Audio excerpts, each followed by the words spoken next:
And there in the blue top. The UK government calls for a ceasefire because we have no influence. It's up to between the Israelis and Hamas to come to an agreement. Hamas are terrorists, they won't come to an agreement. So it won't be a ceasefire until Hamas release all the hostages and give up their arms. So it's not going to happen. But I'm more inclined, why is Patrick Harvey, Kate Forbes, why is the Scottish Government calling for a ceasefire? Foreign policy has nothing to do with Holyrood.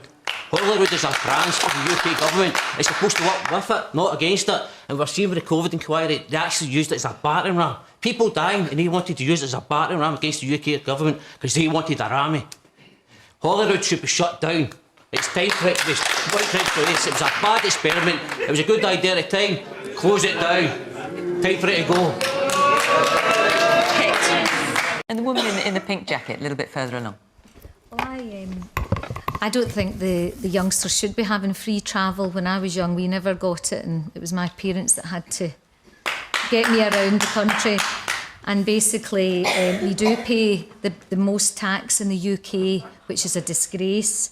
There's 3 levels of tax in Scotland.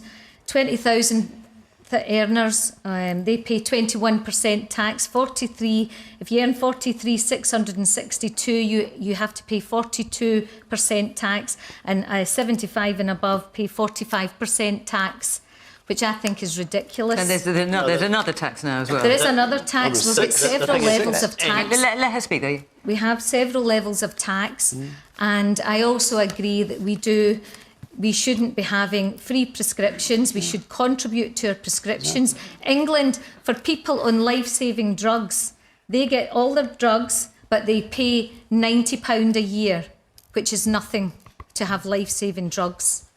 Our NHS is on its knees. Our public services are all on their knees. We've got a Police Scotland now. All our police offices are getting closed. Where are people go for to a safe place these days? You can't even call the police now.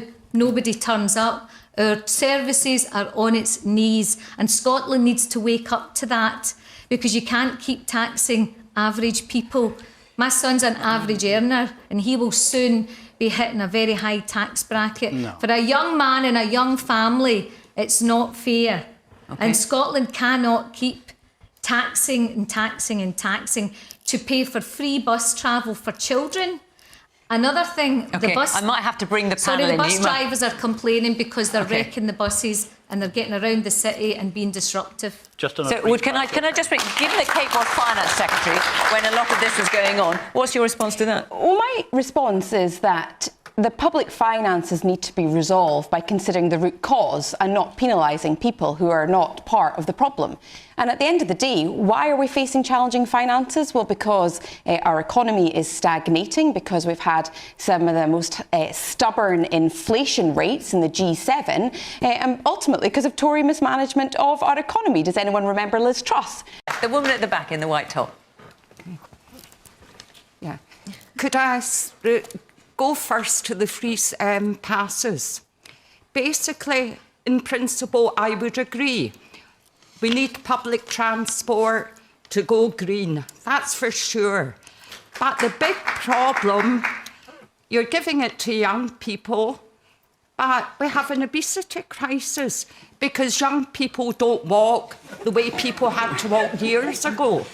So you're actually encouraging the obesity in younger people. But the second point is... Oh, you have to be quick, I'm so sorry, because we're almost out of time. Very quickly. There might be somebody of 40 that you're actually disincentivising because she can't afford the bus fares to take the job because she's only allowed $12,700 a year before she starts paying tax. OK, thank you for your point. So the progressive tax system isn't working.